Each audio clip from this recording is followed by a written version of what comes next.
News when you want it with Bloomberg News Now. I'm Denise Pellegrini. President Trump talking about who could replace Fed Chair Jay Powell as head of the Federal Reserve. Talking about Kevin Hassett, Christopher Waller, and Kevin Warsh as finalists to replace Jerome Powell as the central bank's chair. Here's Trump with reporters. I am looking at Kevin also, and I'm looking at, I would say you could say those are the top three. Meantime, Treasury Secretary Scott Bessent is organizing the search, and he says he's not interested in the position. Sir, I'm the only person on the planet who does not want the job. Okay. Meantime, Friday's economic data showed hiring is stalling with payrolls barely budging, unemployment climbing to its highest since 2021, and investors, as a result of this, are now fully pricing in a quarter-point rate cut at the Fed's mid-September policy gathering this coming week, and are also pushing closer to anticipating a total of 3 interest rate cuts this year. Jeff Rosenberg is senior portfolio manager at BlackRock. He says he sees at least a quarter-point cut. It's a weaker report,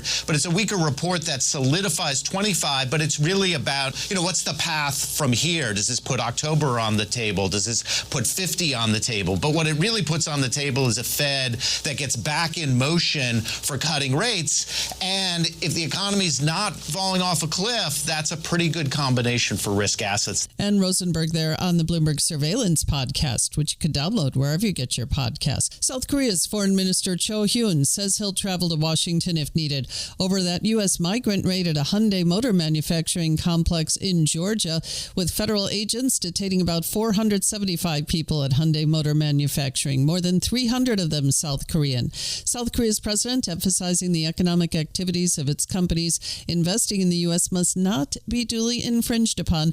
The raid was the largest single-site enforcement operation in the history of the Homeland Security Department's investigative arm. And the federal action brought construction to a halt at HL Georgia Battery. That's a joint venture between Hyundai and LG Energy Solution. In Chicago, El Grito, the city's multi-day festival celebrating Mexican independence, has been postponed. The Chicago area bracing for additional immigration enforcement that could start as soon as this weekend, according to Illinois Governor J.B. Pritzker. Some Latino residents in the Windy City say they're carrying their passports around, and Mexican Independence Day falls on September 16th. Celebrations in Chicago usually span more than a week.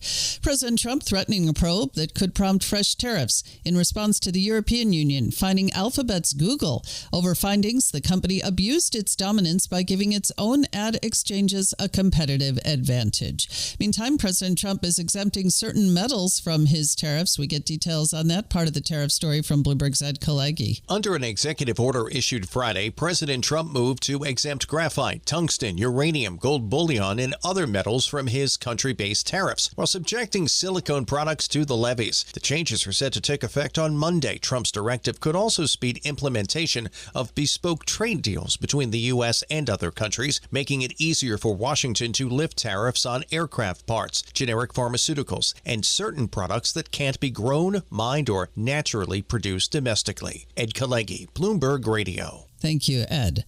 Meta Platforms has secured $26 billion in debt funding for a new data center with a special guarantee that protects investors if the data center's value falls below a certain threshold.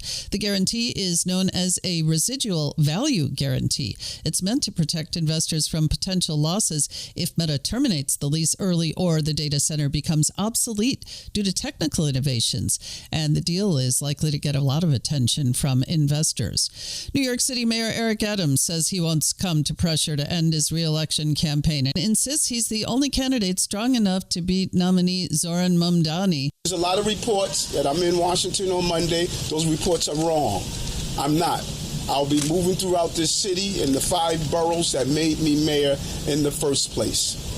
I'm running for re-election, and I'm going to tell New Yorkers every day why I believe I should be the mayor of the city of New York in 2026. Adams declaring his intention to stay in the race at the end of a fraught week that began with a trip to Florida, where Trump administration intermediaries sought to assess his willingness to quit the race to take a job with the federal government. Earlier Friday, Adams appeared to leave the door open to a departure, releasing a statement saying he will always listen if called to serve the country, but he said he had not received any formal offers.